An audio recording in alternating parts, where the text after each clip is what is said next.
भगवान श्री सुखदेव कहते हैं, तीव्रेण भक्ति योगेन यजेत पुरुषं परम।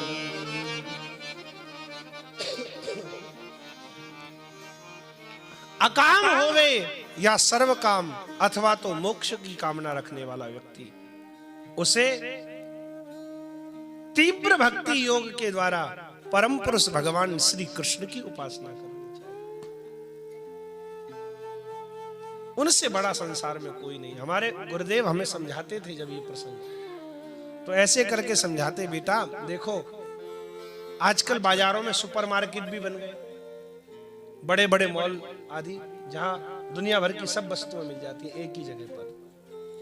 और कुछ थोक के बाजार अलग अलग होते हैं, जैसे दिल्ली में आप जाओ, बॉम्बे में जाओ, बड़े बड़े शहरों में एक जगह कपड़ा मिलेगा, एक जगह अन्न मिलेगा, एक जगह खिलौने मिलेंगे, एक जगह केवल लकड़ी मिलेगी, एक जगह केवल लोहा मिलेगा, एक जगह केवल सोना मिलेगा, एक जगह केवल, इस तरह अलग अलग व्यापार होते हैं, अलग अलग दुकान होती है। या फिर यूं समझो, एक एक दुकान पर एक कपड़ा लेकर बैठा हुआ है, एक किराने का सामान लेकर बैठा है, एक मेडिकल स्टोर पर मेडिकल का सामान लेकर बैठा है, एक सोने की दुकान पर सोने का सामान लेकर बैठा है। तो सबकी अलग अलग दुकान होती है। तो ये जो देवता है ना, ये अलग अलग दुकान लेकर बैठे हैं। विद्या चाहिए तो शंकर जी के पास जाओ, बढ़िया पत्नी चाहिए तो पार्वती जी के पास में जाओ, धन चाहिए तो कुबेर की उपासना करो, है? यदि स्वर्ग की कामना है तो देवताओं की उपासना करो, इंद्र की उपासना करो।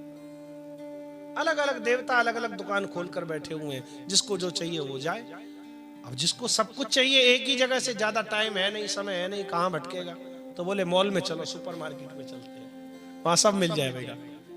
सोने की भी दुकान है वहां, कपड़े की दुकान है, खाने की भी दुकान है, अन्न की भी दुकान है, सारी दुकानें एक ही जगह। ऐसा बड़ा जो सुपर मार्केट है ना, जहां पर सारी इच्छाएं पूरी होती हैं, चाहे अकाम हो, चाहे सर्व काम हो, चाहे परम निष्काम हो, चाहे तो मोक्ष की कामना रखने वाला हो, वो बड़ी सुपर मार्केट है हमारे प्राण जीवन धन श्री कृष्ण। उनके पास जाओ, यहां सब मिल जाते हैं। हमारे गोस्वामी तुलसीदास जी की देखो अनन्य निष्ठा, देखो श्री रघुनाथ जी के प्रति। अलग अलग देवों की उपासना करते हैं। विनय पत्रिका जी में गणेश जी की वंदना करते हैं। गाइए गणपति जगवंदन, शंकर सुवन भवानी के नंदन, मोदक प्रिय मुद मंगल दाता, विद्या वारित बुद्धि विधाता, है? और अंत में वंदना कर रहे हैं गणेश जी की। मांग क्या रहे हैं? बोले मांगत तुलसीदास कर जोरे, बसहु राम सिय मानस। वंदना कर रहे हैं गणेश जी की, और गणेश जी से मांग क्या रहे हैं?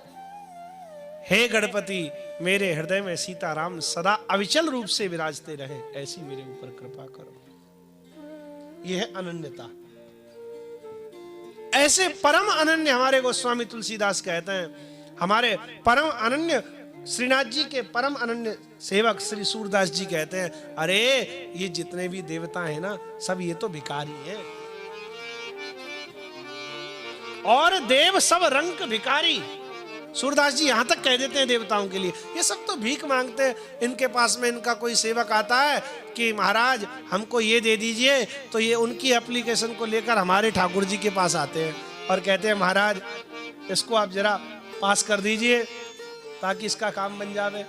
और हमारे ठाकुर जी तो बड़े दयालु, भंडार खोल करके बैठे हैं, जो आवे ले जाओ ले जाओ ले जाओ। इसलिए श्रीमद् भागवत का ये एक गजब का सिद्धांत है, हो सके तो अपने जीवन में किसी से कुछ मत मांगो, कुछ मत मांगो। यहां तक कि स्वयं भगवान श्री हरि भी सामने आकर खड़े हो जावे, तब भी उनसे कुछ मत मांगो, क्योंकि मांगने से संबंध कमजोर पड़ जाता है। जहां मांग है वहां फिर संबंध में दृढ़ता नहीं रहती। भागवत का सिद्धांत तो यही है, भगवान से भी मत मांगो। और तुम्हें बहुत जरूरत ही आन पड़ी है भगवान से भी मांगने की, तो भगवान से कोई अन्य वस्तु न मांग करके भगवान से भगवान को मांग लो, तो बात बन जाए। भगवान से नहीं भगवान को चाहो। लेकिन हम लोग मंगते हो गए ना, भिखारी। जब देखो जब 5 किलो भोग चढ़ाएंगे, बेटा दे दो। 1 जोड़ी पोशाक चढ़ाएंगे, गाड़ी दिला दो। अरे भगवान कोई नौकर है हमारे? भगवान कोई हमारे चपरासी हैं जो उनके प्रति जब देखो तब अपनी लंबी सी लिस्ट लेकर पहुंच जाते हैं उनके पास?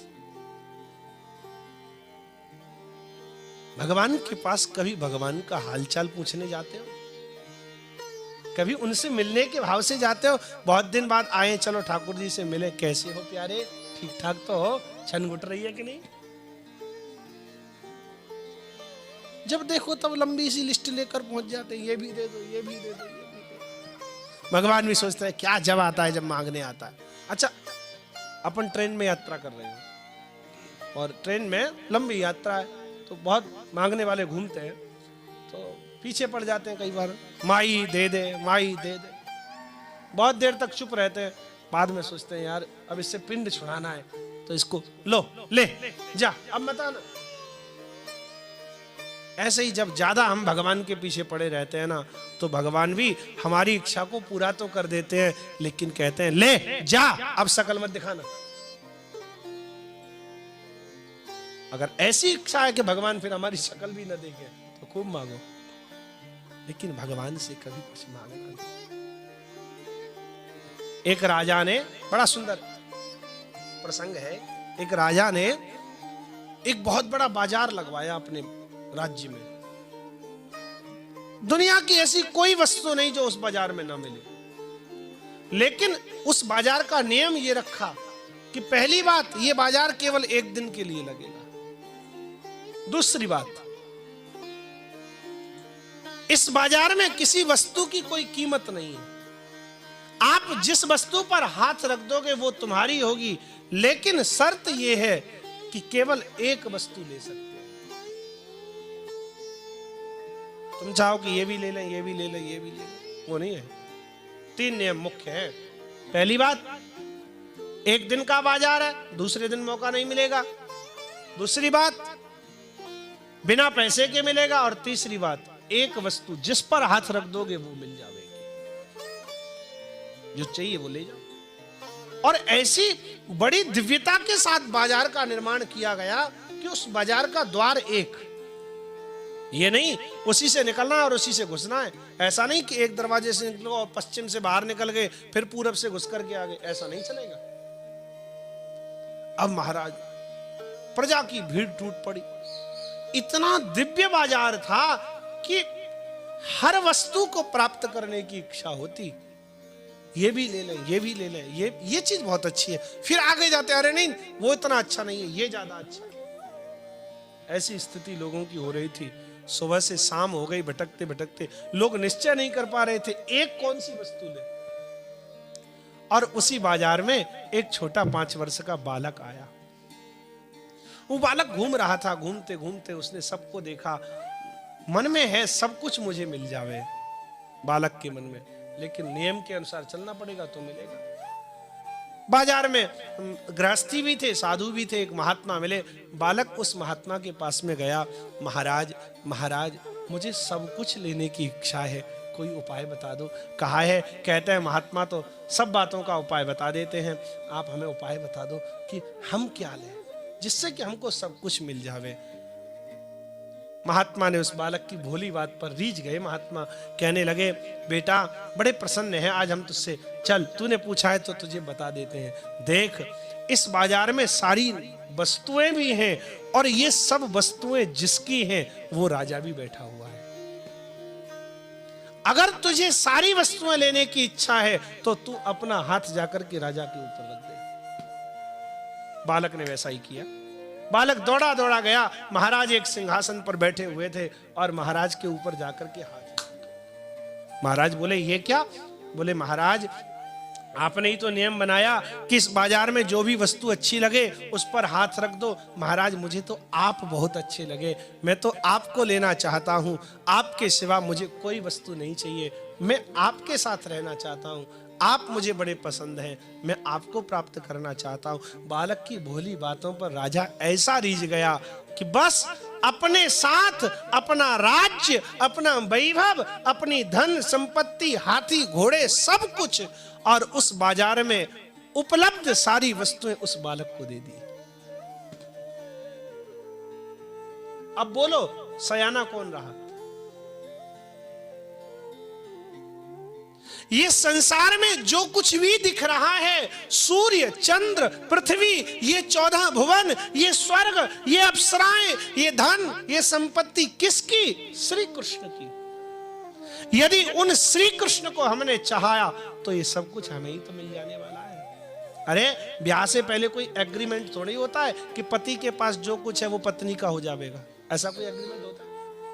कोई नहीं। लेकिन जिस पत्नी ने अपना सब कुछ अपने पति को समर्पित कर दिया है, विवाह के बाद उसके पास में जो धन है, जो संपत्ति है, जो वस्त्र है, जो आभूषण है और है नहीं, भविष्य में जो कुछ कमावेगा उस सब पर स्वतः पत्नी का अधिकार हो जाता है। पत्नी फिर ये कहने लगती है ये सब मेरा है। ऐसे ही ये जीवात्मा जब अपने आप को उस परमात्मा के चरणों में समर्पित कर देगा तो परमात्मा का जो कुछ भी है वो सब हमारा ही तो हो जाने वाला है। लेकिन इतना विवेक, इतनी बुद्धि कौन लगा? संसार में कोई ऐसी वस्तु है जिस पर परमात्मा का अधिकार न हो? कोई वस्तु नहीं। ऐसे परमात्मा को यदि पकड़ लोगे तो बात